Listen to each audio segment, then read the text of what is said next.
All right, the House Permanent Standing Subcommittee on County and Regional Government will come to order. The clerk will call the roll. Spiller, Here. Cole. Lowe. Tepper. Zwiener. All right, a quorum is established. Thank everybody for their patience, and we will try to move forward. Let's see.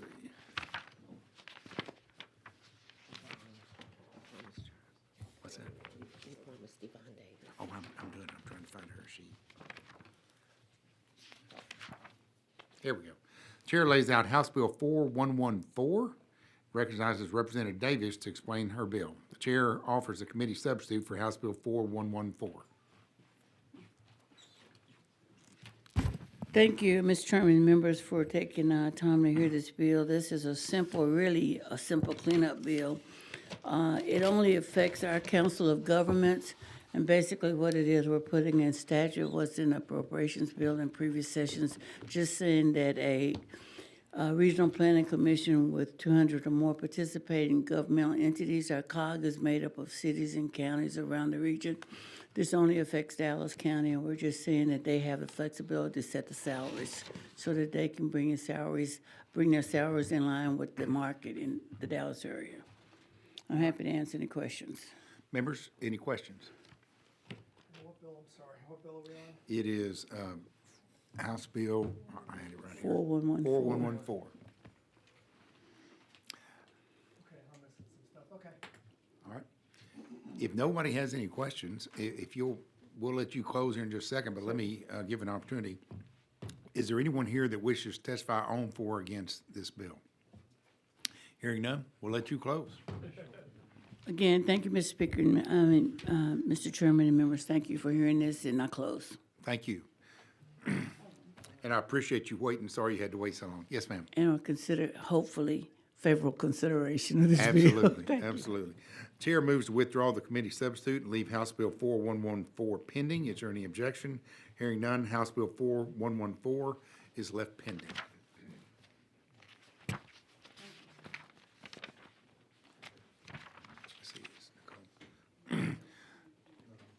The chair lays out House Bill 3841 and recognizes Representative Collier to explain her bill.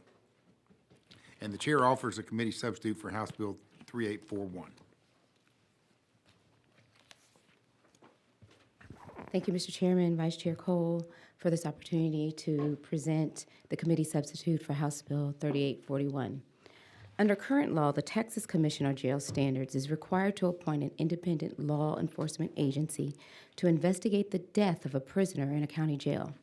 Unfortunately, this legal safeguard is not consistently followed. In the past, the Commission has often relied on the same county jail involved in the death to recommend which agency should lead the investigation, which can undermine the independence of the process. This has led to inconsistent practices across Texas and diminishes the public's trust. In Tarrant County, for instance, deaths in custody have resulted in independent reviews rather than full-blown investigations as required by the law. The committee substitute for HB 3841 aims to address this issue by clarifying the process for appointing an independent investigating agency and requiring the commission to publish the following details on its website: the county where the death occurred, the inmate's name and date of death, the name of the appointed law enforcement agencies, the date of the appointment, and the current status of the investigation. If a conflict of interest arises, the appointed agency must notify the commission so a new agency can be appointed. This information must be updated monthly and remain publicly available for at least 2 years. Now, the committee substitute removes the prior 30-day appointment deadline, restoring the existing on the death of a prisoner language to prevent delays that could compromise evidence. Additionally, the committee substitute requires the commission to publish the date it receives the final investigative report. This ensures the public knows when the commission has the information it needs to determine whether minimum standards were followed in each particular case or situation. Since this bill was filed, the commission has begun publishing some of this information. And I want to thank Executive Director Brandon Wood of the Commission for his cooperation and work with our office and numerous stakeholders on this issue. Still, legislation is needed to ensure consistency, transparency, and accountability across the board. The Texas Attorney General encourages the use of public data that is complete, timely, and accessible. Just as they publish custodial death reports with critical data, the Commission should meet similar standards regarding investigations. Government must be accountable to the people it serves. When oversight laws are ignored or transparency is lacking, it sends the wrong message that accountability is optional. That's unacceptable. The public deserves clear, consistent information, especially when someone dies in custody. True accountability isn't optional. It's essential to earning and keeping the public's trust. I hope we have some witnesses here, and I want to thank our joint author, Representative David Lowe, for helping with this particular piece of legislation. And with that, I'm going to request the opportunity to close. All right. We'll grant you that. Members, any questions? All right. Thank you, and we'll let you close. The chair calls C.J. Grisham. I know some folks may have registered earlier today. It's been a long day, and they may not be here.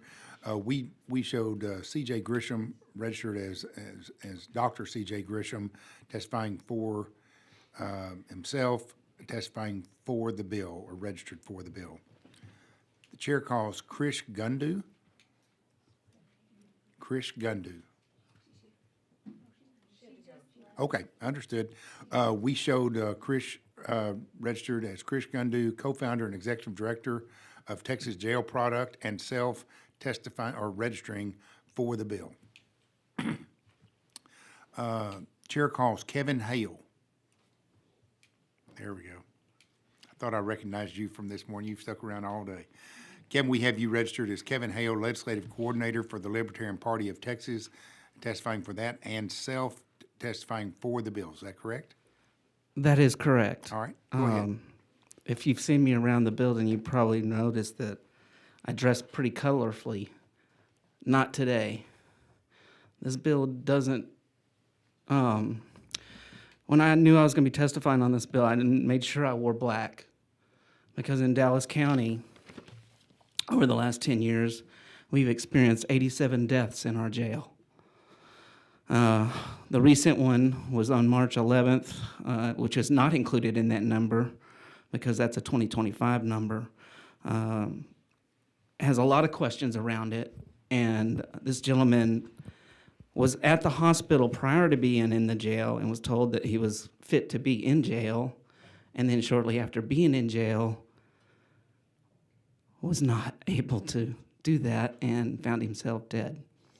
So we are in full support of this because we don't know what caused his death.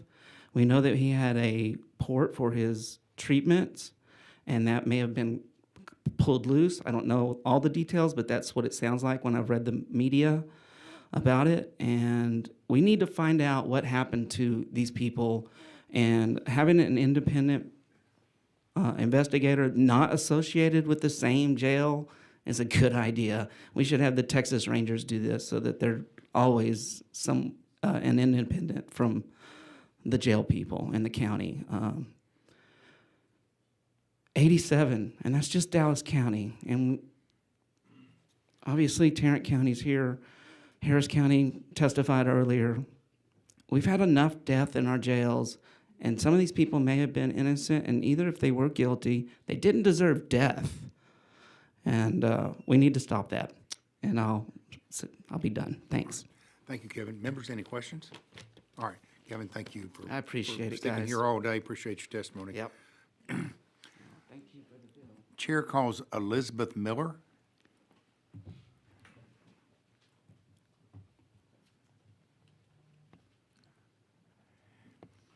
Elizabeth, we have you registered as Elizabeth Miller, registered for yourself, testifying for the bill. Is that correct? Yes, sir. Yeah, go ahead. Thank you. Thank you, Chair. Thanks to the committee. I want to thank Representative Collier for this fantastic bill, and thank you, Representative Lowe, and thank both of you for your advocacy on this issue. It's very important to me and a lot of people I know. I'm from Tarrant County.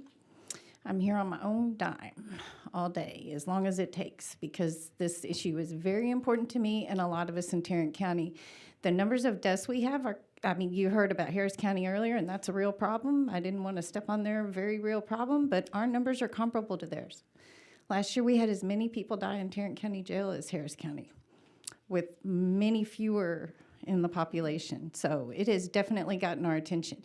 And people from across the political spectrum, it's gotten their attention. In my neighborhood today, there are Republicans, Libertarians, and Democrats asking that I stay here all day.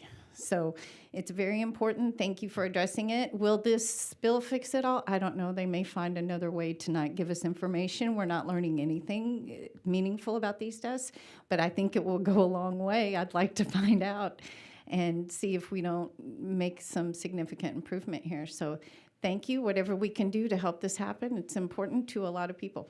All right, thank you, Elizabeth. Members, any questions? Thank you. Thank you for coming here. Thank you for staying all day. Thank you. Appreciate it. The chair calls Nan Terry.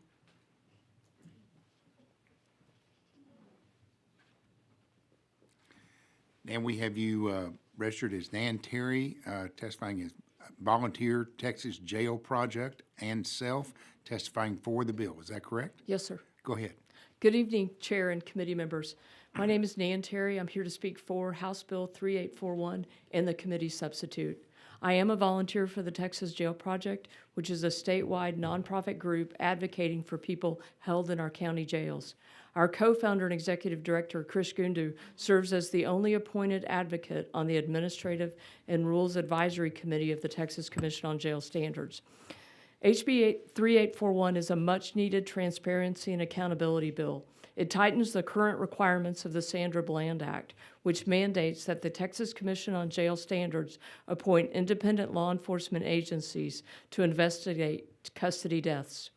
It is a very simple transparency bill with far-reaching impacts for rebuilding public trust.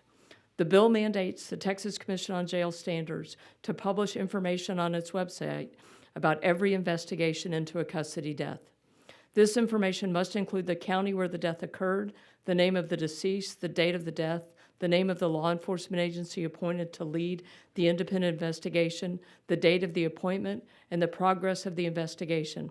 This information would have to be updated monthly. Additionally, all of the information will remain on their website for a minimum of 2 years after the date of death. Last year, 134 people were reported to have died in custody in our county jails. In 2023, that number was 153. As the only advocacy group working on county jail conditions in Texas, you can imagine the volume of calls we receive from community members who have lost loved ones in jails. On top of dealing with the trauma and grief of losing a loved one, they are completely lost trying to find any information on what happened to their loved ones. We often help families file open record requests to gather even the most basic information. This bill sends a strong message that Texas believes in government oversight that is transparent, accessible, and meaningful, and most importantly, that it is not optional, especially when lives are lost. Let me say that your time's expired. And I apologize. We kind of have everybody on kind of a short time frame today, but thank you for your testimony. Members, any questions? All right. Thank you for being here. Thank you for staying here. The chair calls Becky DeLon.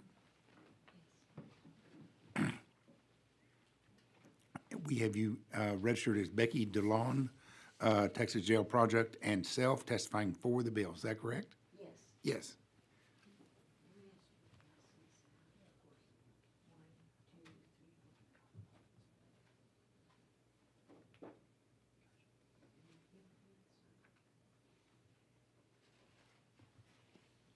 Go ahead, Becky. Yes, good evening, Chair and Committee. My name is Becky DeLon, and I'm here to speak for House Bill 5108. I'm a volunteer for Texas Jail Project, which is a statewide nonprofit group working on county jail conditions. I'm going to wait until you have your handouts because I'm referring to He's them. very efficient, so that, you're fine. And I'm going to talk as fast as I can. I know you're tired. Okay, well, make sure, and you're here to testify on behalf of House Bill 3841, correct? No, 5108. Well, that might be a, They'll call that later. Oh, you're calling this one later. I'm calling, maybe, I don't have to look and see all the numbers, but this is 3841. Did you intend to testify on this bill? No. All right. Well, we will, do we have your permission to go ahead and correct the record on that? Or you may want to go ahead and register for it. I don't know. I've registered for 5108. I think Chris Okay. Gundu registered me to do either because she had to leave. All right, we haven't gotten to that one yet, Okay. but we'll let you, we'll certainly let you testify for that. Well, hold on to those handouts. All right. We'll hang on to your handout. All right. And let's go ahead and we'll correct the record accordingly there. The chair calls Brandon Wood.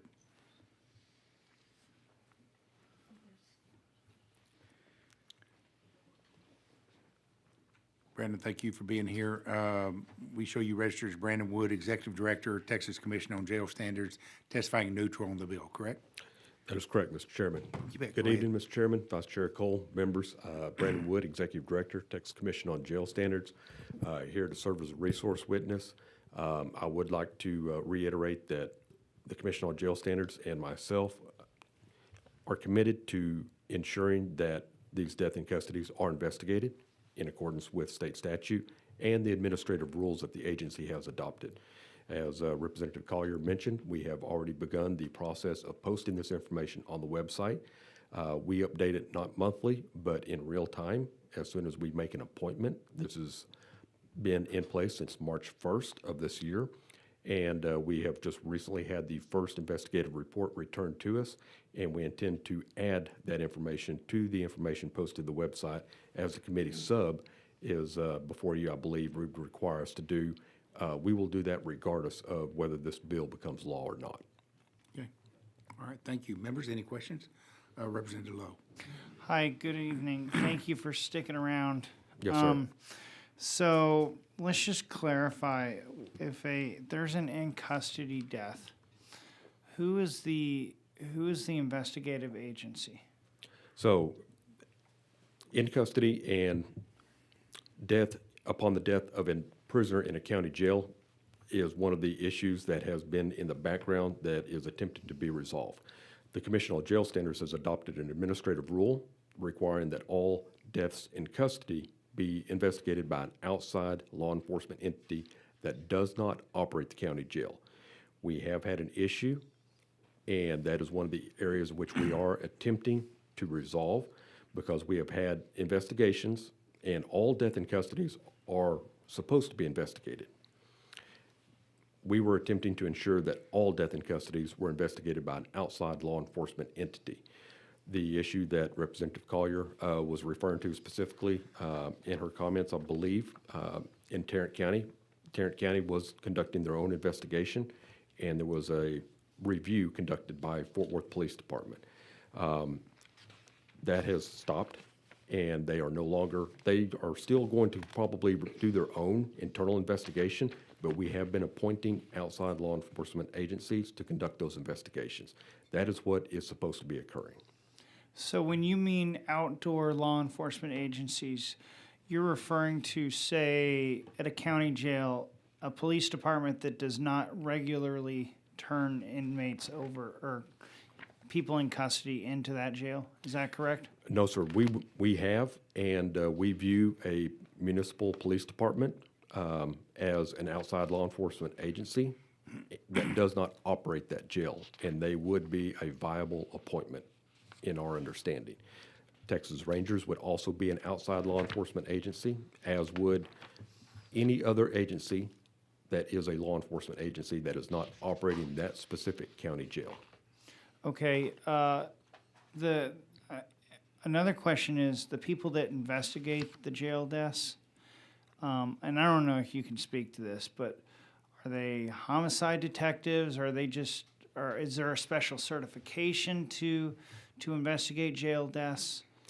To my knowledge, there's not a specific requirement or specific designation, but the major crime unit, for example, in Fort Worth PD, were the ones that were being assigned. They do investigate homicides in Fort Worth. As far as, for example, Houston PD has a homicide unit. They were the ones that were conducting investigations.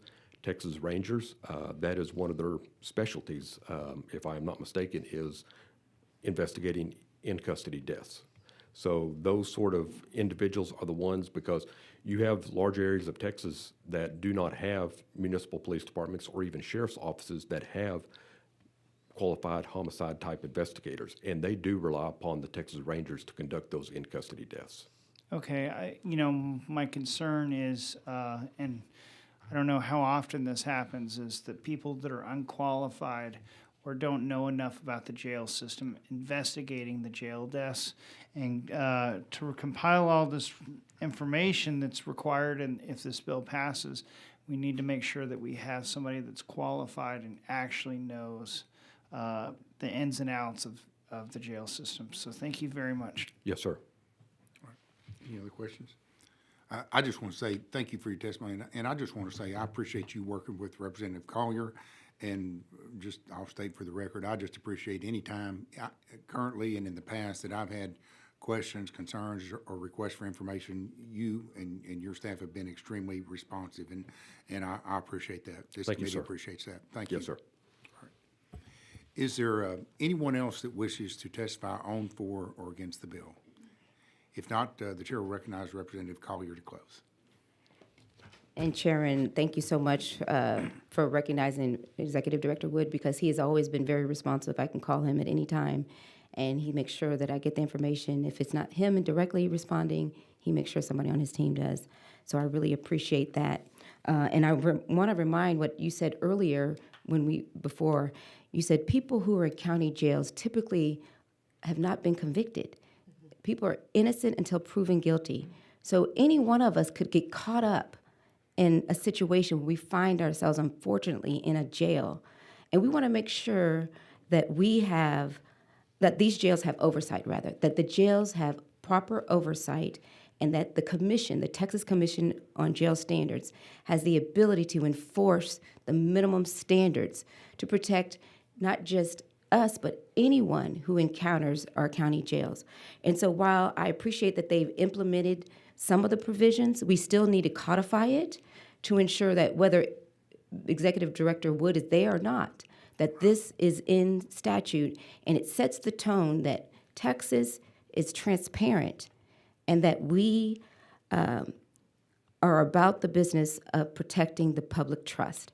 And I want to thank Elizabeth, because I forgot I had this handy handout that talks about the number of jails, and she's right. Harris County had 9 in-custody deaths in 2024, and Tarrant County had 9 in-custody deaths in 2024. Overall, since 2017, 216 in-custody deaths in Harris County, 69 in Tarrant, and I've got each one of your counties listed so that you can see, and I'll turn this in. And with that, I ask for your favorable consideration, and that you immediately vote this out, not today, but immediately vote this bill out so we can get it to the floor for a vote. And thank you. All right. I close. Thank you, and Representative Collier, I had 1 second. Go I had a ahead. quick question, because I sure, noticed earlier when Representative Reynolds was here talking about his study and comparing Tarrant County to Harris County. Is there any, I guess I'm wondering about a little bit about Travis County, and I'll take that information in there and discuss that with you later. Sure. No, this bill would help every county, because it would apply to any county jail or any jail that is under the oversight of the Texas Commission or Jail Standards. So you would benefit, every one of us would benefit from the provisions of this bill, because it's going to improve transparency and accountability. Thank you for the information. Yes, Chairman Tepper. just these numbers, are some of these, are these all murders in these jails, or some people just pass after old age or? what Well, have it's you? in custody deaths, and that's why we need these investigations. We don't know what they are, because some people die from natural causes, and some people may die from something that has happened in the jail. And that's why we need to make sure that the law that requires an investigation of an in-custody death is followed, because we don't know how. The way we improve is we learn from mistakes and from past behaviors to improve the system and the delivery of care. Okay. Thank you. Appreciate it. The chair moves to withdraw the committee substitute and leave House Bill 3841 pending. Is there any objection? Hearing none, House Bill 3841 is left pending. All right. The chair lays out House Bill 5663 and recognizes Chairman Hefner to explain his bill. A little more so than I thought it was there. Thank you, Mr. Chairman and members, for hearing my bill today. 5663 authorizes the Wood County Central Hospital District to create and operate a specialized brain and memory healthcare services district to better serve residents facing cognitive and neurological conditions. This bill would permit the hospital district to directly offer brain and memory care services in order to address a growing public health need in rural communities through tailored, accessible care. House Bill 5663 enables the formation of a separate governing district to manage brain and memory services. This establishes focused oversight and operational independence without requiring new taxes and ensures responsible management of state funds. The entity would provide government oversight of newly proposed East Texas Memory Health Life Center. Under the governance structure, House Bill 5663 would appoint a 7-member board for the special district with staggered terms to ensure consistent leadership and accountability while remaining under hospital district oversight. In conclusion, House Bill 5663 enables a proactive, locally governed response to brain and memory care needs without raising taxes or adding bureaucracy. It ensures responsible delivery of critical services through a flexible, accountable structure and creates an infrastructure to oversee facilities providing vital education and community professionals and care for citizens afflicted with Alzheimer's and dementia. Thank you all for hearing my bill today and reserve the right to close. All right. Members, any questions? All right. All right. Representative Lowe. Hi, thank you. I'm kind of new here, so this is gonna be a pretty elementary question, but why do we need legislation to create this? Well, there's a group of concerned citizens that have seen a need in East Texas, and there's already an existing hospital board that kind of manages the hospital district, and this would just allow them to have an entity that could oversee this new project, providing any funding from grants or state funds ever come in the future. Okay, thank you. Yes, sir. Looks like there's an existing hospital district. They can either do it within, with this, they could either do it within this district or could create a new one that Correct. would probably qualify for separate funding if it's separate and apart from the regular hospital district. Correct. Okay. Yes, that's Any correct. members, any other questions? Don't go far. Is there, we don't have any witnesses scheduled on this bill. Is there anyone that wishes to testify on for or against the measure? If not, we'll let you close. Thank you, Mr. Chairman. I close. All right. Thank you. The chair moves to leave House Bill 5663 pending. Is there any objection? Hearing none, House Bill 5663 is left pending. And while you're there, the chair lays out House Bill 5664 and recognizes Chairman Hefner to explain that bill. Thank you, Mr. Chairman and members. House Bill 5664 updates governance and financial operations of the Wood County Central Hospital District to improve efficiency, accountability, and alignment with best practices. This bill would increase the board from 6 to 7 directors elected at large in order to enhance representation and strengthen board governance. Removes the annual audit mandate and requires audits at least every 3 years to provide fiscal flexibility while preserving oversight and reduce unnecessary administrative costs. It allows board members to select any qualified bank inside or outside Wood County as district depository in order to increase financial management options and promote better rates and services. Requires investments to comply with Chapter 2256 Government Code Public Funds Investment Act to ensure district funds are invested safely and responsibly under statewide standards. It authorizes the board to appoint a temporary director until the 2026 regular election to ensure continuous leadership and avoid operational gaps. In conclusion, House Bill 5664 provides thoughtful updates that support the district's long-term success, enhancing governance, improving flexibility, and aligning financial practices with state law. Thank you all for hearing my bill today, and happy to answer any questions. Reserve the right to close. All right. Members, any questions? Members, we heard a similar bill to this by another member on doing almost exactly the same thing. So we don't have anyone registered, I don't believe, on this bill to testify. Is there anyone that wishes to testify on, for, or against the measure? Hearing not, we'll let you close. Thank you, Mr. Chairman. Members, I close. All right. Thank you. And the chair moves to leave House Bill 5664 pending. Is there any objection? Hearing none, House Bill 5664 is left pending.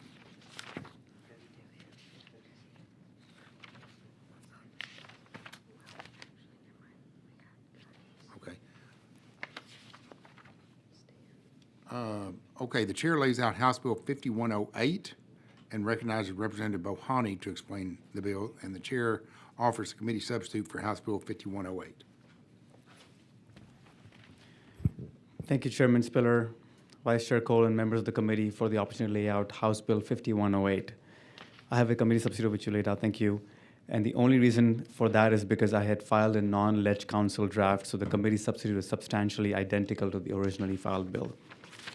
House Bill 5108 addresses how long our state maintains our court records from death that occur while a person is in custody. The bill was brought to me by a North Texas resident who has been personally affected by the current investigative documentation retention laws. Just last year, there were reported 134 deaths in custody of Texas county jails. In 2023, we had 169 reported deaths. After a death occurs, current law requires an independent investigation to be conducted in a timely manner.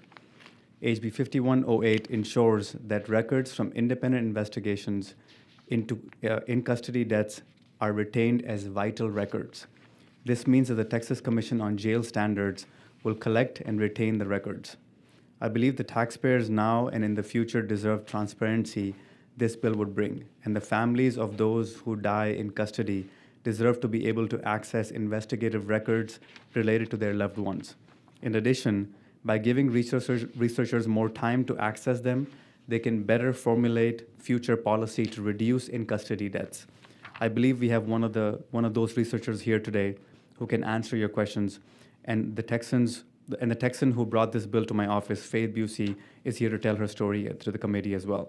We also have a resource witness from the Texas Commission on Jail Standards to help answer any questions on current record retention policy. At this time, I'd be happy to answer any questions, and I would reserve the right to close. Thank you. All right. Members, any questions? All right. Thank you. We'll give you an opportunity to close. The chair calls Krish Gundu. She's gone. All right. She was here earlier. I think we've got Krish. All right. The next, we've got her registered. The chair calls Faith Bussey.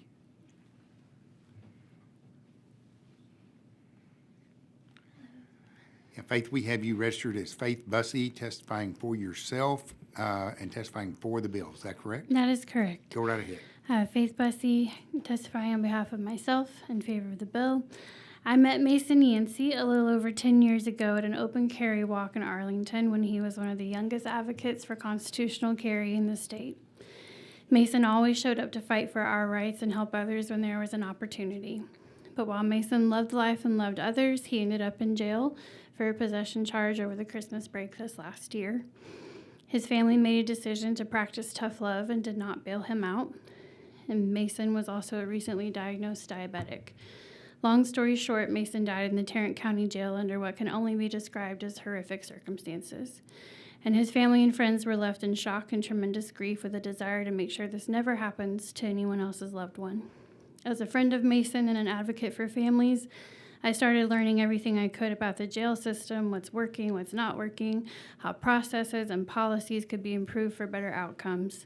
I discovered that investigative records could be lawfully kept from the families and the public for years, so long as someone's claiming there's an ongoing investigation or potential lawsuit. And then once 3 to 4 years passes, the investigative records could be, and some have been, destroyed. It is so important to the future of our state for our agencies and commissions to have vital institutional knowledge, like what Mr. Brandon Wood appears to have, so that they can tell us more about more than what the policies are. They can tell us why those policies exist. And I am very grateful to Representative Bojani for hearing Mason's story, for bringing this bill that will ensure future members of the Texas Commission on Jail Standards have every vital record that they need to know their why. All right. And I thank you very much. All right. Thank you, Faith. Any members, any questions? All right. Thank you for being here today. Appreciate it. The chair calls Elizabeth Miller.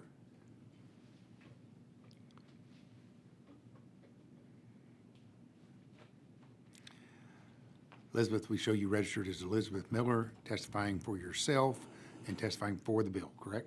Correct. All right, go ahead. Again, I wanted to hang in today on behalf of all the people in Tarrant County that are interested in this issue, but of people across the state.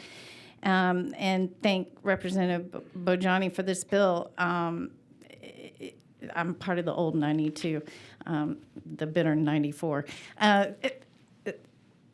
We need this information. We can't tell what's going on at all.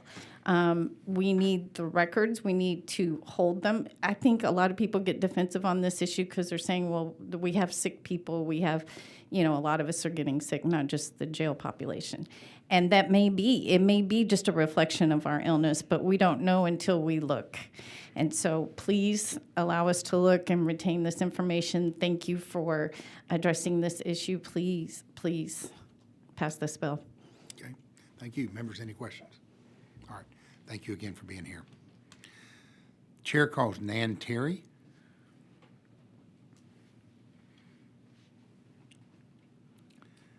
And again, we have you registered as Nan Terry, volunteer with Texas Jail Project and Self, testifying for the bill, correct? Yes, sir. Go right ahead.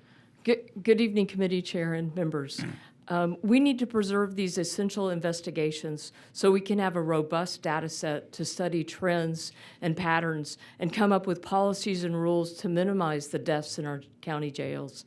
Please remember that all the mostly pretrial detainees who are legally innocent, we owe it to them and their families and our communities to create detention spaces that are safer. And it makes fiscal sense because it reduces litigation. We may not have the tools and resources to eliminate these deaths today, but our future generations might. We owe it to them to preserve this knowledge so they can do better than us.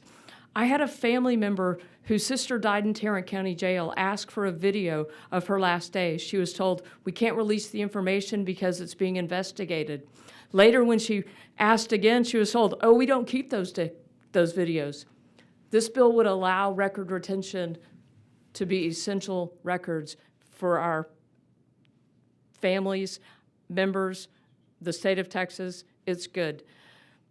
We respectfully urge the committee to vote yes on House Bill 5108. Thank you. All right, thank you. Members, any questions?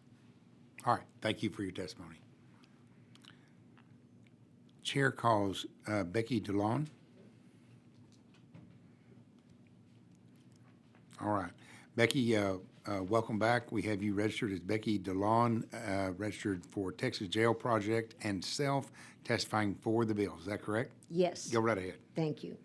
If you will now look at your handouts, the first page is a sheet from the 66-page document retention schedule that we received from the Texas Commission on Jail Standards. Currently, the entire death investigation report compiled by the Texas Commission on Jail Standards is considered part of inspection records, which is highlighted for you. The next sheet is our executive director's email communication with the commission that clarifies that death investigation reports are kept for AC plus 3 years, AC standing for after closed. The jail commissioner's executive director who is still here, He's here. as our resource witness. He will tell you that in reality, these investigation reports are destroyed before the 4-year mark. The third sheet in your handout is the one-page summary that is retained by the Jail Commission after the entire investigation folder, including videos, is destroyed. We discovered the hard way when we filed an open records request for the family of Ruby McPeters after 3.5 years of her death in 2018 following a C-section in Hood County Jail. Her family was devastated, as were we. The last 3 pages in your handout are the first 3 sheets of a 107-page custody death investigation that we recently obtained. As you can see, there's a lot more rich, nuanced detail in just 3 pages than you would ever hope to find in a 1-page summary. House Bill 5108 is a much-needed remedy for the enormous loss we face as a community when death investigations are destroyed. This bill would mandate that custody death investigations be categorized under vital records by the Texas Library Commission and preserved in a digital format as per the schedule, which is a minimum of 50 years. Thank you. Members, any questions? All right. Thank you for your testimony. Thank you for the documentation, the data. We appreciate that very much. Thank you. The chair calls Brandon Wood.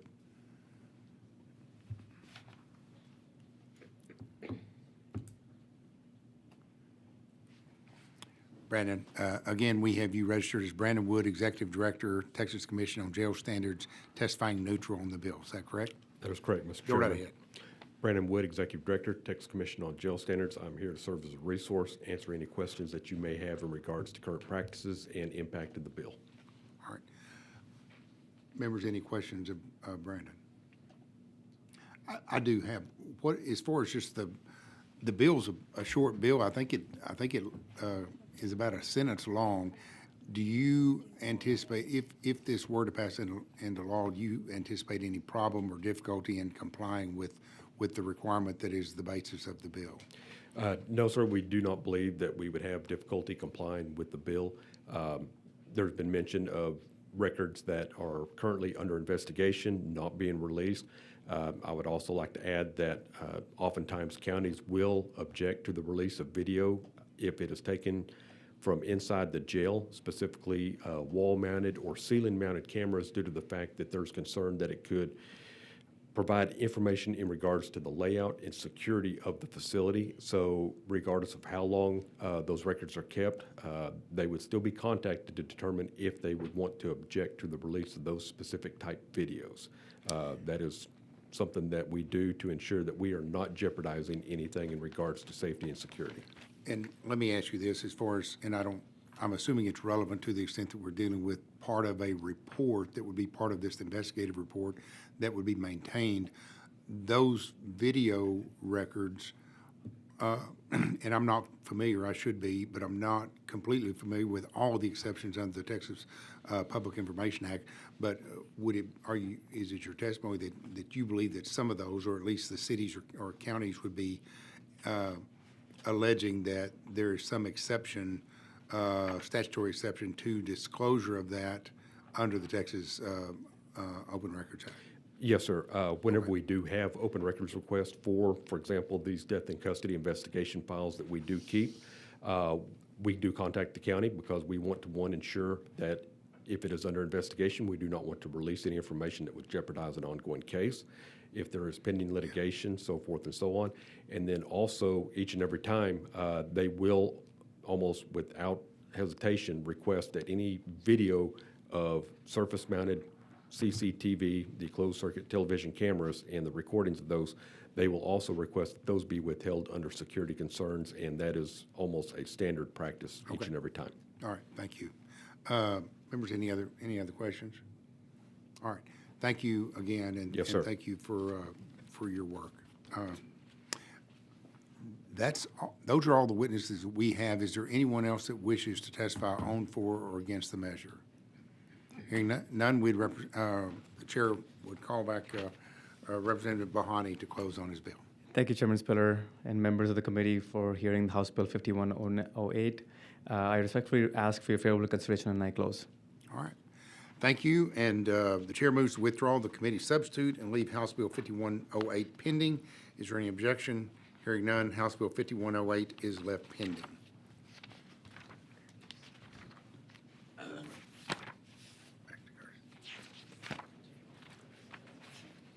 Okay. The chair lays out House Bill 5084 and recognizes Representative Gerdes to explain his bill. Thank you, Mr. Chairman, members, for the opportunity to present the first fireworks bill of the session, House Bill 5084. The Lunar New Year is a significant cultural celebration for many Texans. However, under current law, they are unable to purchase fireworks, which are a central element of the festivities. Last session, we passed HB 608 permitting fireworks sales for Diwali and the 5 days leading up to the holiday, and this legislation mirrors that approach for the Lunar New Year. By allowing the sale of fireworks for Lunar New Year, Texans could fully participate in the festivities while continuing to bolster Texas businesses. This time, I'd like to introduce the committee sub. Okay. Which is the same language, it's just a ledge council draft. And I'm happy to take any questions and reserve my right to close. Okay. Members, any questions? I do know, and I will acknowledge, you and I had a discussion about the bill and where it falls under that particular section, and so I won't belabor that, but I appreciate you visiting with me on that. Yes, sir. Okay, we'll let you, absent any other questions or any questions, we'll go ahead and let you reserve your right to close. Thank you. And the chair would call Shannon Brinkley.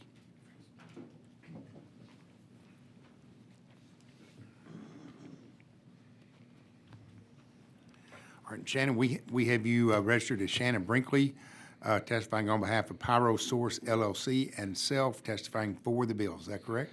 That is correct. Go right ahead. Thank you, Chairman. Thank you, committee, for this. I'm going to be very brief. Thank y'all for hearing this today. I just wanted to touch on some statistics from the U.S. Census Bureau, and that's about the American Asian population.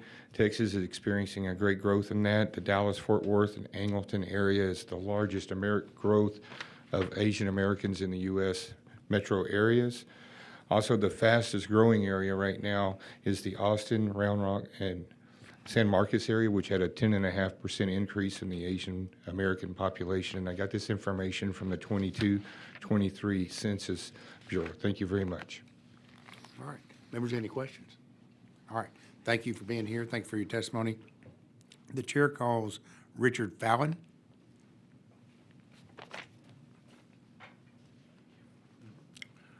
Richard, we have you registered as Richard Fallon, Vice President of Texas Pyrotechnic Association, testifying on behalf of Texas Pyrotechnic Association and self testifying for the bill. Is that correct? That's correct. Go right ahead. Yeah, thank y'all for hearing this. Thanks to the Representative Gerdes to bringing this bill. I'm not going to talk for very long, but the focus for me will be safety and so like Diwali, we're in Harris County. So Harris County approved the sales for Diwali last year. It was an insignificant amount of sales. We're proud to have the holiday, but for safety, so what happens is for these holidays, these individuals will either buy fireworks and hold them in their garages until it's time for the holiday, or they will import them, which they can do, not legally, but it's easy to do, and you don't know what they're getting. So it could be fireworks that are not legal for the sale in Texas, but they can buy them. So the sales aren't much. So if when the county say, it's a big thing, we've got to all worried about all these fires and everything else, it's insignificant. Our sales were 3% of what they were for July, minimal. But for the safety and the not having to import and stuff, and for them to get them closer to the holidays, it's an important thing to try to take care of our customers. So, okay, thank you. Members, any questions? All right, thank you. Oh, wait, hold on just a minute. Chairman Tepper. We've been through this a few times with the fireworks bills this session, and you got to understand, after July 4th and New Year's, I get calls from all the county commissioners and private landowners about the mess that's left behind. I really wish the industry would just educate your customers, or at least have a note in the bag that you sell the fireworks, to just bring a rake and a bucket and clean up after yourselves, you know. Sure. There's a mess left all over the county, and everybody yeses me to death, but no one ever really does anything about it, and we could sure use some help from the industry about this issue. Thank you. I agree. I appreciate that. All right. Thank you for your testimony. The chair calls Phil Claiborne.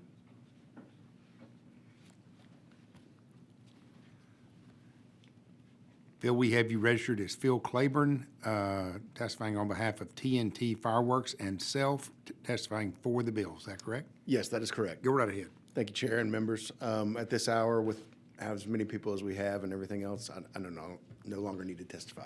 I'm for the bill. All right. We've got you down as four. Hold on just a minute. Any questions? I want to make sure. All right. You're off the hook. Thank you very much. The chair calls Glenn Davis.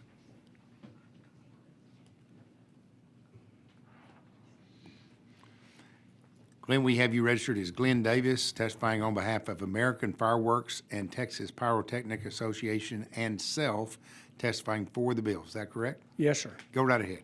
Thank y'all, and I appreciate y'all staying late. We've been doing this, or I've been doing this for quite a few years. I'm 69. I started when I was 12. We enjoy the opportunity to have another time to sell our fireworks. Our industry is really, we're really strong in the safety aspects, and you mentioned something about the cleanup, and one of the aspects that we test regularly with our fireworks is residual burn. And so a lot of our sacks and T-shirt bags that we do, we tell folks about how's the proper way to distinguish, and also to take their things and throw them in the trash. But anyway, I'm sorry it's not exactly about the bill, but I just want to say thank you for staying late. We support the bill, and we always look forward to a chance to make a little more money. There you go. All right. Members, any questions? All right. Thank you for your testimony. Chair calls Kevin Guillen. Come on up. And we've got you registered as Kevin Guillen, I may be mispronouncing that, testifying on behalf of Heavenly Dragon Lion Dance Association, and self, testifying for the bill. Is that correct? Yes, that's correct. All right, go ahead. Hey, everyone. Good evening. Thank you for staying late. Thank you, Chairman, members of the committee, and thank you, Representative, for bringing on this bill. And so my name is Kevin Yang. I am a UT graduate. I work overnights as a pharmacist, and during the daytime, I direct a lion dance team where I teach lion dancing, dragon dancing, and the music, and also Kung Fu for free for the members of the community who want to learn and connect more with their Asian cultures. And so you guys may have seen me around with Texas.gov. They've done an interview with me.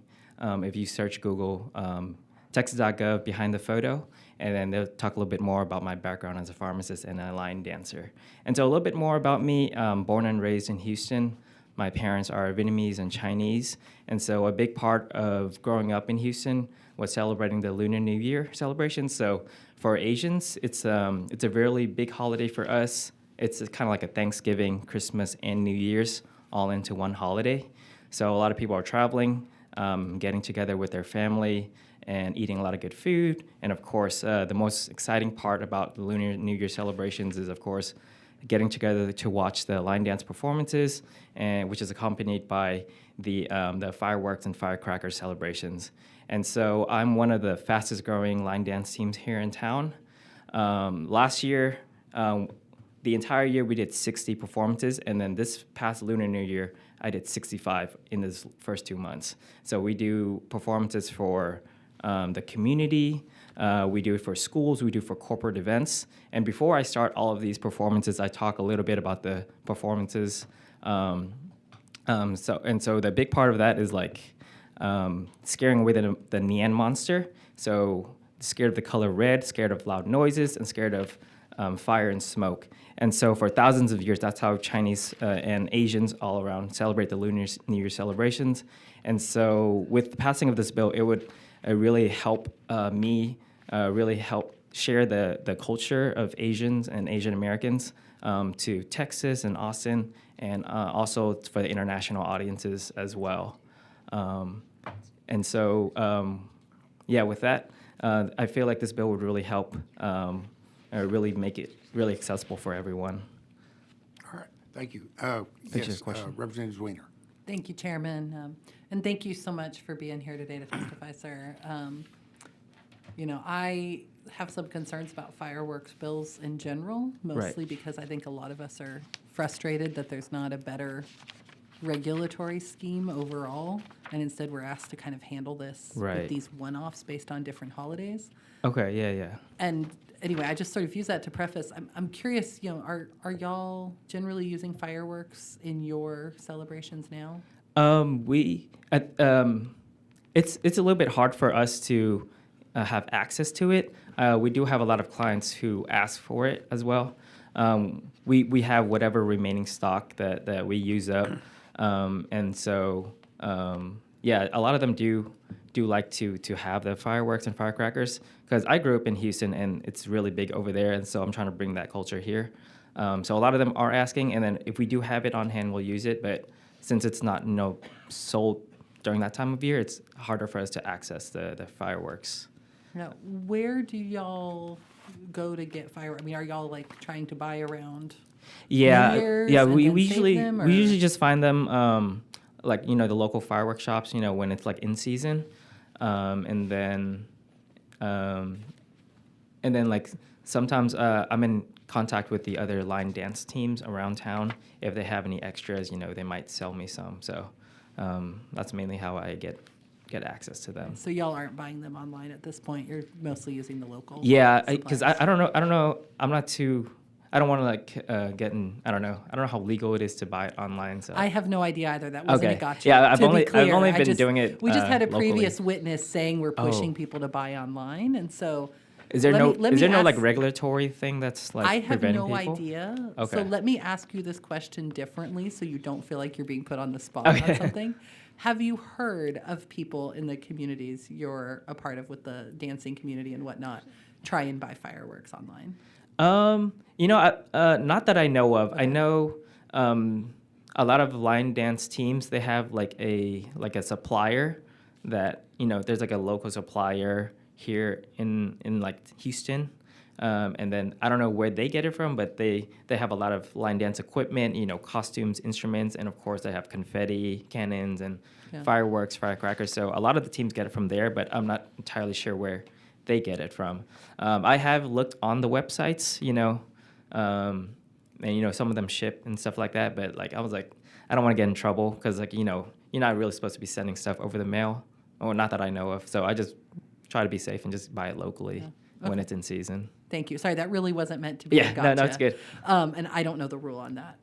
The other question I wanted to ask you is, I know there's a range in when Lunar New Year can fall. Right. Yeah, it goes in by the lunar calendar calendar. year. Right. And so right. what's the range approximately? So it really depends on the year. I would say mid to late January to early to mid February is like your range of when the Lunar New Year celebration could fall under. And then it's different from the regular, American New Year, Right. where it's celebrated for up to 2 weeks. Okay. Yeah. So it can start mid-February and then continue to the end of February at the Yes, latest? yeah. Okay. Yeah, I think this year it was like January. Wait, I don't even remember anymore. Yeah. But yeah, you can always Google like 2026 Lunar New Year and then it'll pop up the date. So but y'all yeah. are looking at having to purchase anywhere from 2 weeks to 6 weeks. Yeah, yeah. Early, or almost 8 weeks actually. I guess it sounds like early. Yeah, yeah. Because I think right now the bill is opening for like that five-day window. So Oh, okay. I think that's what the bill's going for right now. Yeah. Okay. All right. Thank you so much, Kevin. Yes, thank you so much. Any other questions? All right, thank you for your testimony. Is there anyone else that wishes to testify on, for, or against the bill? If not, we'll let Representative Gerdes close. Thank you, Mr. Chairman. And Aaron, so yeah, it typically falls in a range between January 20th, February 20th. This past January, it was January 29th, and next year it'll be February 17th.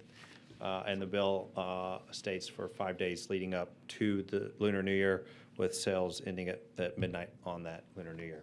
So with that, I will close if there's any other questions. All right. Thank you very much. Appreciate it. The chair moves to leave House Bill 5084 pending. Is there any objection? Hearing none, House Bill 5084 is left pending. Awesome. Thank you.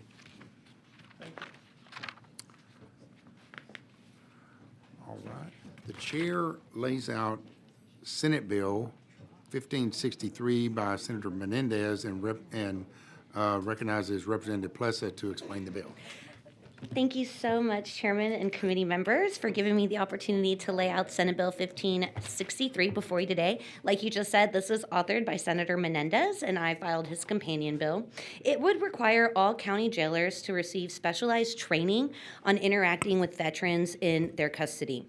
This is a crucial step, as Texas currently has hundreds of veterans housed in our county jails.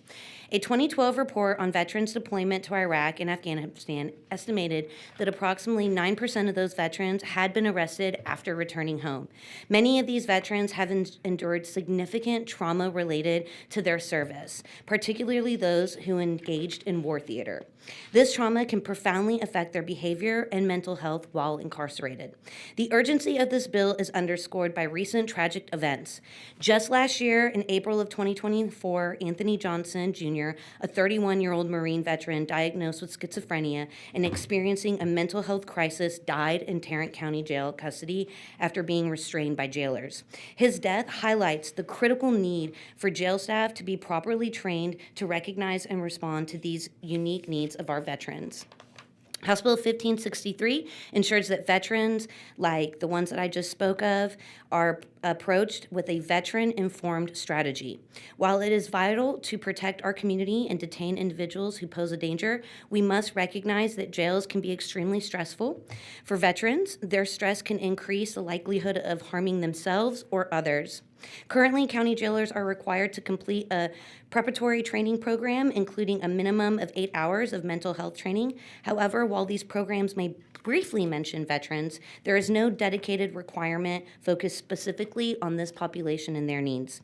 House Bill 1563 directs this specialized training to be developed in collaboration with the Texas Veterans Commission to ensure it meets veterans where they're at in addressing their specific needs. Members, this bill did pass the House last session and died in the Senate, which is a little unique since we're hearing the Senate version this time around. I'm also wanting to thank Representative David Lowe for helping us joint author this bill. And with that, I can answer any questions and reserve my right to close. All right, members, any questions? All right, we will let you have your opportunity to close. And the chair at this time would call Mitch Fuller.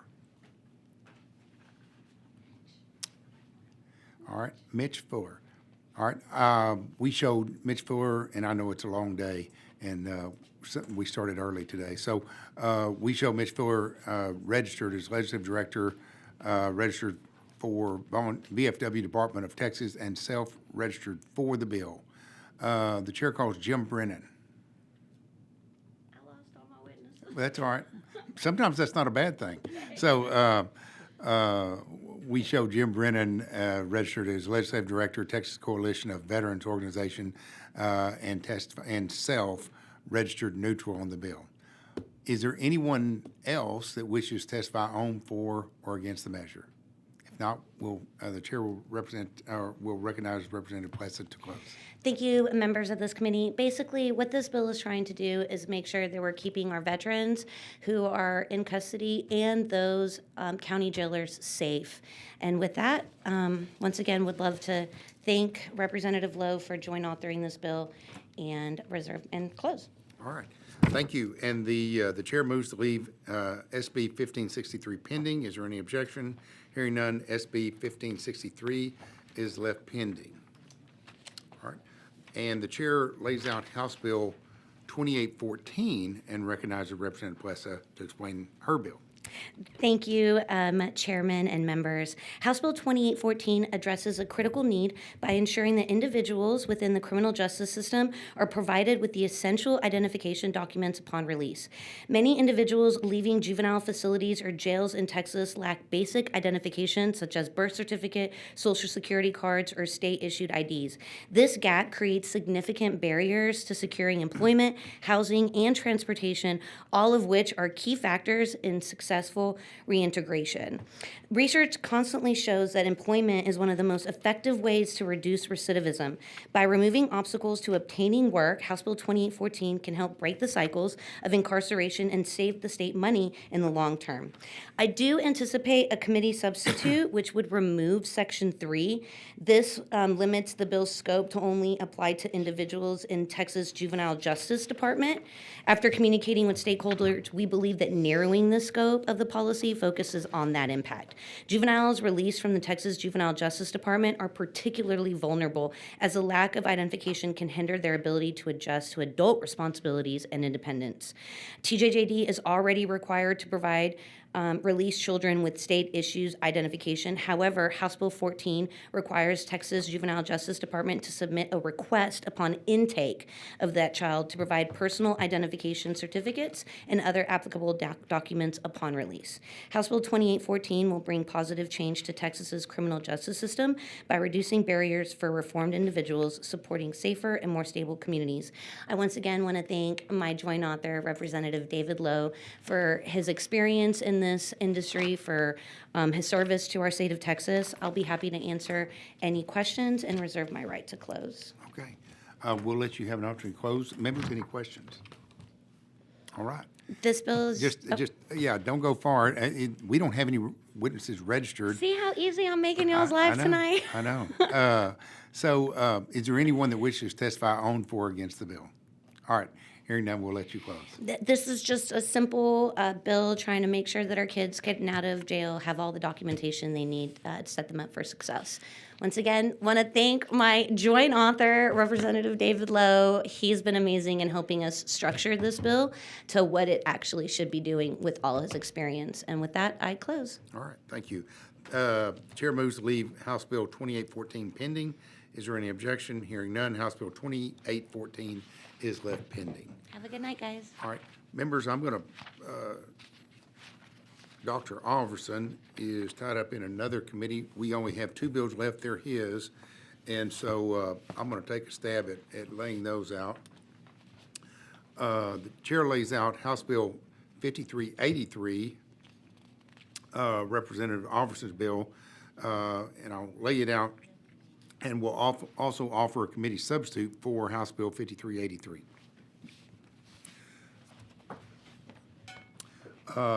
Members, and as I stated, there is I'm laying this out for Representative Alverson. There is a committee substitute, which I believe has been provided. The substitute says simply adds assistant medical examiners alongside deputy medical examiners to ensure consistency regardless of job title, as these roles perform the same functions in many counties.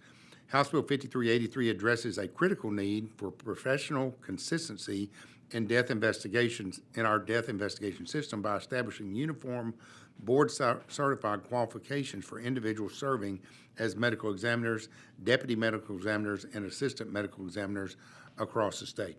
Under current law, there is no statewide requirement that medical examiners be board-certified in forensic pathology.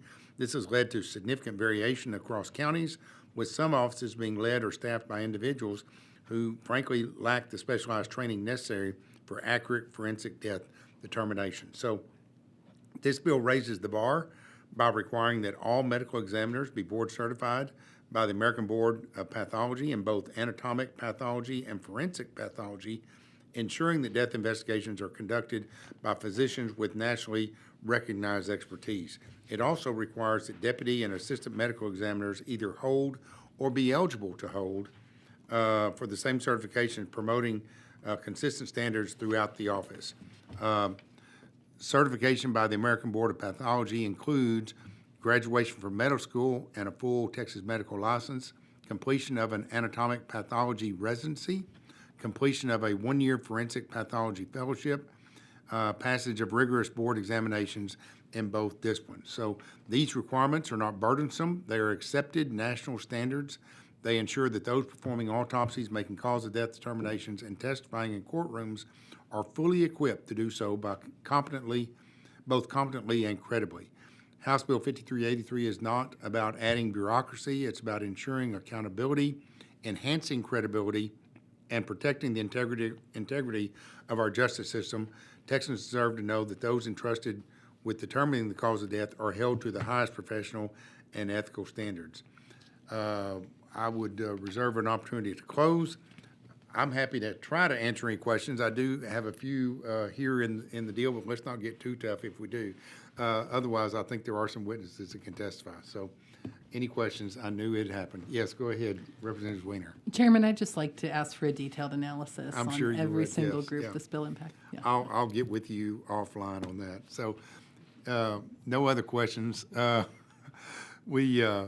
go ahead, and the chair calls Stephen Pustelink, MD. I'm sure I mispronounced that. Sorry about that. We show you registered as Stephen Pustelink, MD, testifying as Chief Medical Examiner, or you are a Chief Medical Examiner testifying for yourself, testifying for the bill. Is that correct? Yes, it is. All right, go right ahead. Thank you, Chair and committee members. I am Dr. Postolnik. I am the Chief Medical Examiner in Fort Bend County. I am currently approaching my 30th year of practice as full-time forensic pathologist. Would any of you like to have your knee replaced by a psychiatrist? Would any of you like to have your child's otitis media treated by a pulmonologist? Why do we give a pass to non-pathologists, non-forensic pathologists, non-board certified forensic pathologists to treat our dead, to testify in court, to put people on death row, to keep people off death row? Forensic pathology is a recognized specialty, just like orthopedic surgery, just like pulmonology, just like cardiology. Only in the state of Texas do we allow forensic examinations for people to go into court and testify to be done by non-pathologists or non-board certified pathologists. No insurance agency would ever write a insurance coverage, malpractice insurance, for a pulmonologist to practice neurosurgery. No hospital would ever give surgical privileges to a psychiatrist to practice surgery. Why does the state of Texas give those privileges to people that don't have the specialty in forensic pathology? The Texas Medical Board in 2003 recognized and asserted that the practice of medicine includes autopsy and forensic pathology.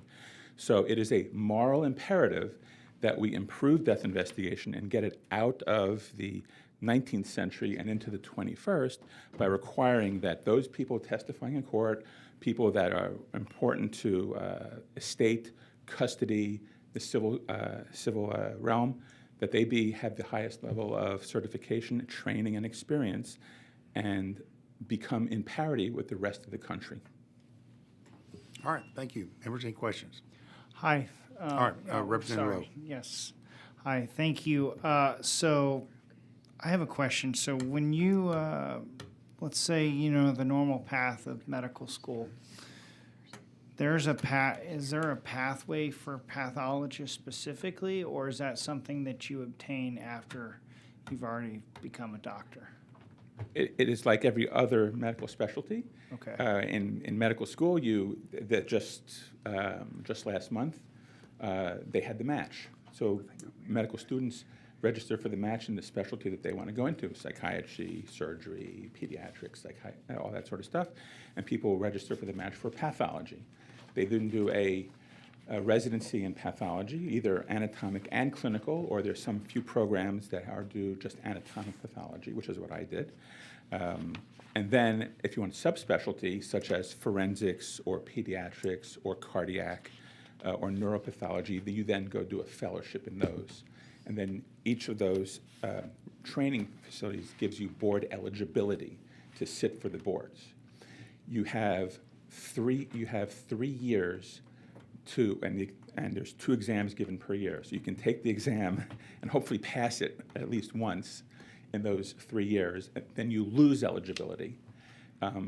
it is currently acceptable for someone who is still board eligible to work in their specialty. But once they lose their eligibility and they fail the exam 6 times, they have to go back to training and do another year of training.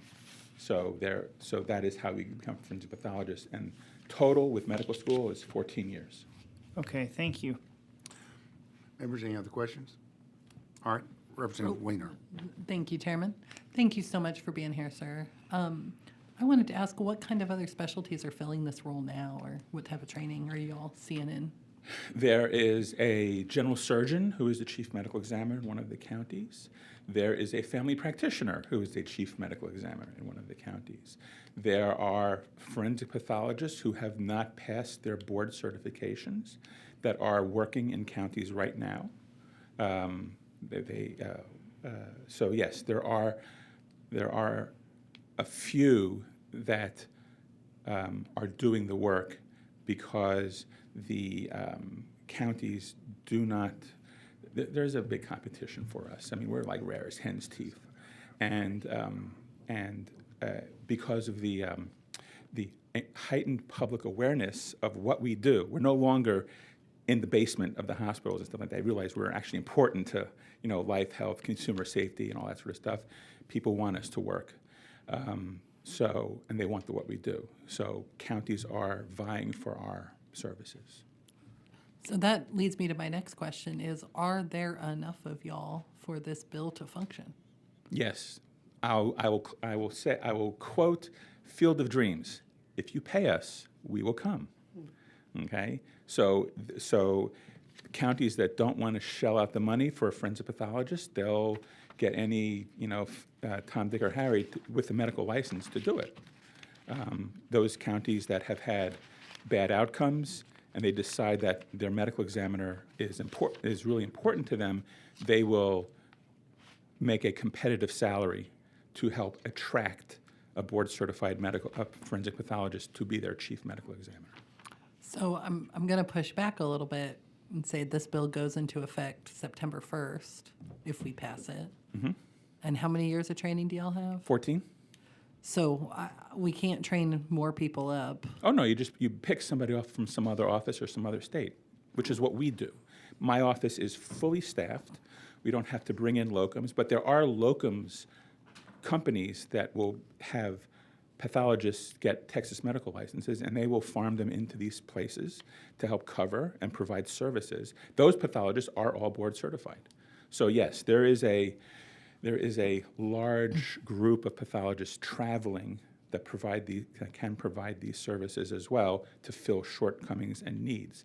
But at a premium, I would imagine, correct? For the travelers?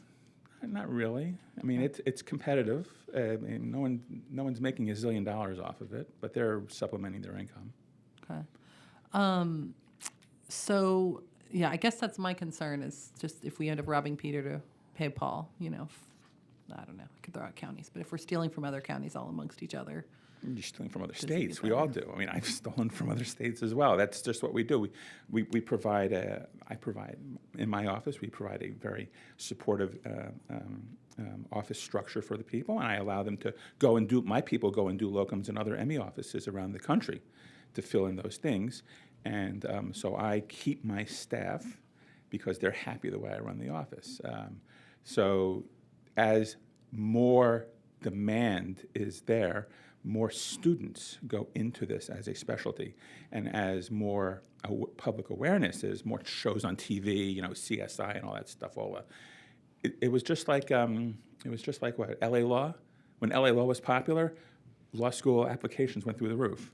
When the specialty becomes more popular and more needed, more students look at it as a viable specialty, and therefore it takes it out of the basement of pathology where it has been for decades. Yeah. Well, that was my other question is, does it need to be forensic pathology? Yes. Or would a normal pathology certification also have most of the same The lack of the 20 plus years ago, the anatomic pathologist, the hospital pathologist, one that reads your breast biopsy, your appendix, your colon, all that sort of stuff from surgeries, they had a decent exposure to forensic pathology in their training. Nowadays, and no one knows this except us, is pathology has shifted toward molecular diagnostics.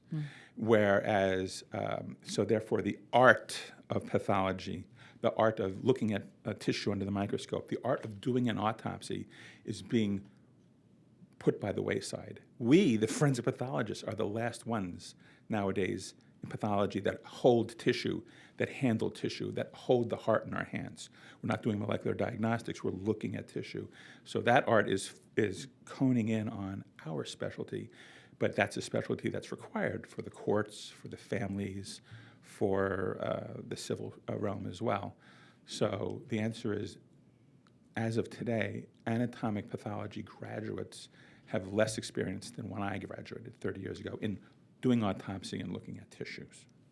So the path to become a forensic pathologist, undergrad, med school, residency in pathology? Residency in pathology, and then a fellowship in forensics. In forensics, okay. That's how special I have we doctors in my family, can you tell? In fact, my uncle's a pathologist. Oh, terrific. Not a forensic pathologist, but he's a pathologist.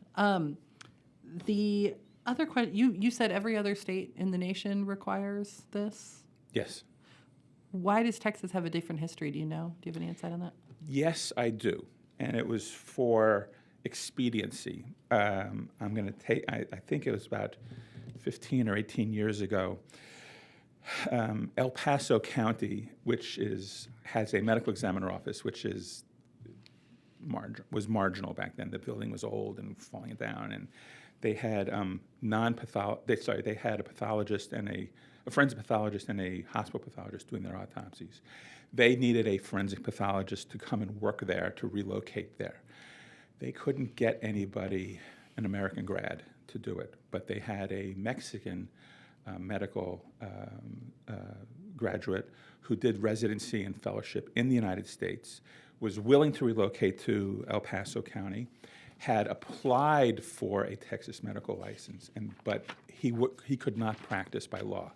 So they promulgated the current law, which states, and I'm going to quote it, to the greatest extent possible, the chief medical examiner must be someone who is trained and familiar with the subjects of pathology, toxicology, blah, blah, blah, and who has at least an application in with the Texas Medical Board for licensure. That was 15, 18 years ago. He does a really good job. He's gotten board certified. He's board certified, and I think he was board eligible at the time. But he's got his full Texas medical license, and he's been working very well there in El Paso County. We discuss things on our discussion groups and stuff like that. So that's the residual of how it happened. But it now still allows counties to, slide, to allow people who don't have the qualifications and don't have the certification or training to become chief because it's cheaper and more expedient to them. Okay, thank you. Mm-hmm. Committee, any other questions? Hearing none, thank you, sir. Appreciate you being here so late. Thank you for listening to my tale of woe. Yes, sir. Chair calls Stephen Deline? Stephen? He is registered against the bill.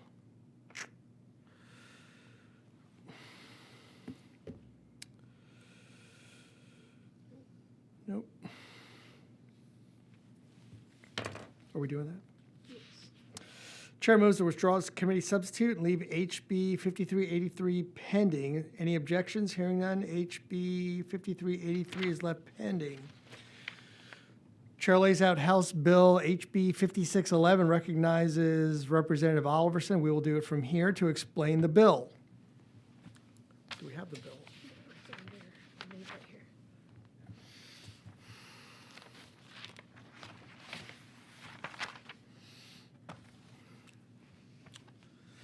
Where does he put his notes here?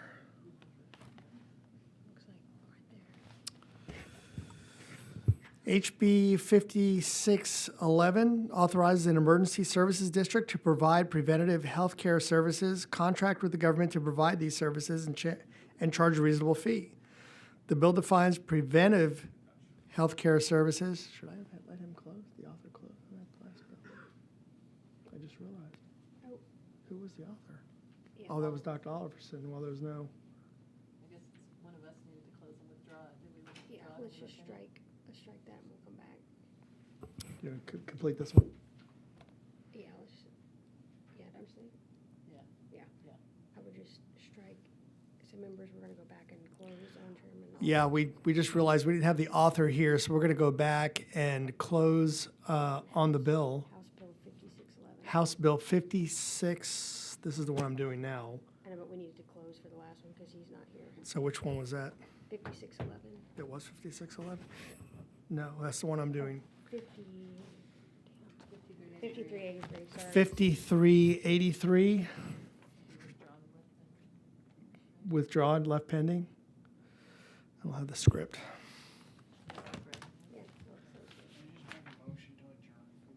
Not yet, yeah, almost, almost. Withdraw the bill, and we'll leave the bill pending. All right, now we're going to go to House Bill 5611. Representative Oliverson is not here. I will lay out the bill for him. HB 5611, authorize an emergency services district to provide preventative health care services, contract with the government to provide these services, and charge a reasonable fee. The bill defines preventive health care services as out-of-hospital routine health care services, including immunizations, screenings, checkups, and patient counseling provided for the purpose of preventing illness, disease, or other health problems.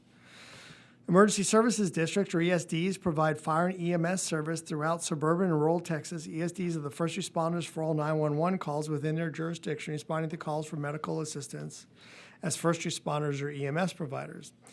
ESDs providing EMS services have very few alternatives to transporting patients to hospital emergency rooms, and increasing numbers of high utilizers of 911 systems have created a burden on resources and personnel due to unnecessary 911 calls for service. EMS providers can address this challenge by providing mobile, integrated healthcare or community paramedicine to prevent unnecessary 911 calls and avoid unnecessary emergency room transports, thereby reducing the burden on the 911 system. This service includes vaccinations, screenings, checkups, and patient counseling. HB 5611 is based on HB 4922 from the 88th legislative session, which he authored and which passed out of county affairs unanimously, is voted out of the House by a pretty strong vote, 137 to 3. HB 5611 does not authorize any additional taxes for these services, which ESDs have the option to provide using existing revenues, and has zero fiscal impact to the state. He would like to respectfully reserve the right to close, but and would be available for questions should he be here. And we have some witnesses for the bill. We reserve the right to close for that last part, and the witnesses are Mr. John Carlton, coming to testify for the bill.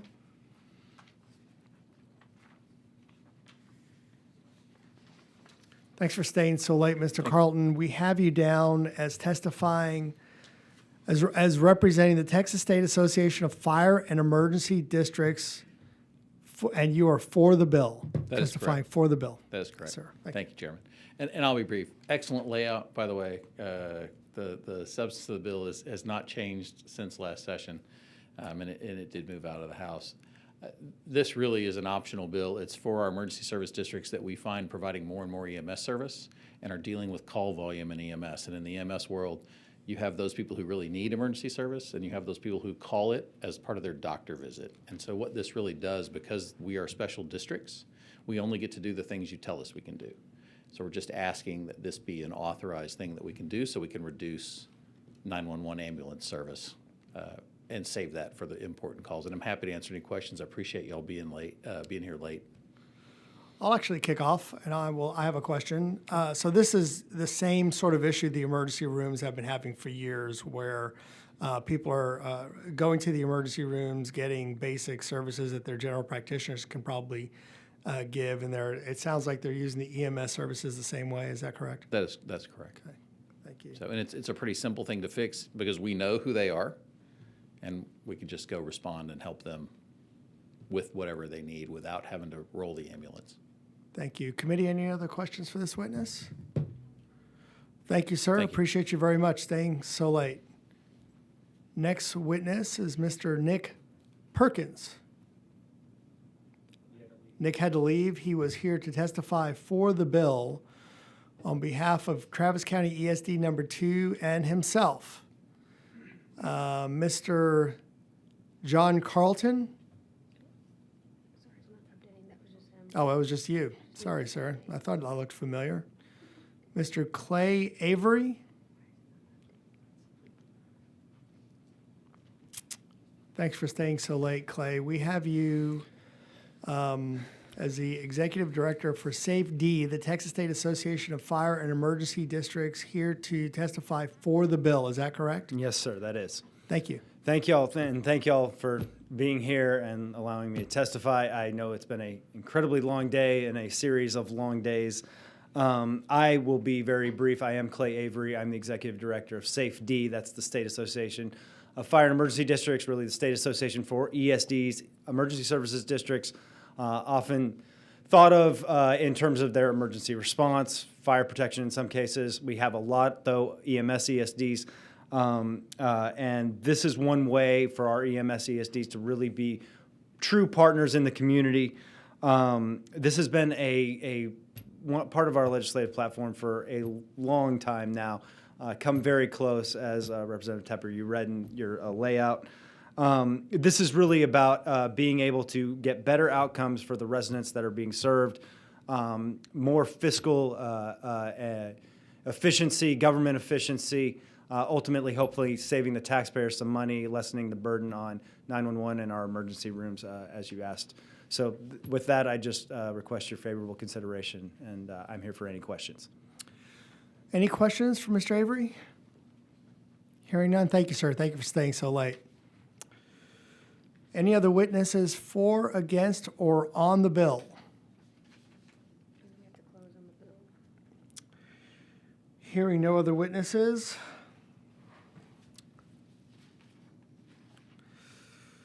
Thank you. We are no more other comments on the bill, so we'll close. The chair moves to leave HB 5611 pending. Is there any objection? Hearing none, HB 5611 is left pending. Members, that concludes today's agenda. Is there any further business for the committee to address? If not, the chair moves to adjourn. Is there any objection? Hearing none, the committee stands adjourned. Adjourned, subject to call of the chair.